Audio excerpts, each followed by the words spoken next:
আজ আমরা বিশেষভাবে সৌভাগ্যবান এবং সম্মানিত যে বাংলাদেশের 3 বারের নির্বাচিত প্রধানমন্ত্রী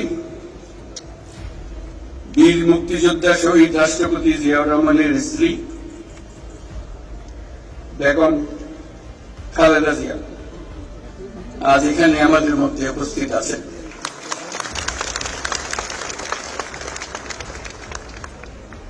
এক যুগ ধরে তিনি এই মহাসম্মেলনে অংশগ্রহণ করার সুযোগ পান নাই, আজকে সুযোগ পেয়েছেন। আমরা সবাই আনন্দিত এবং গর্বিত যে আমরা এই সুযোগ দিতে পেরেছি।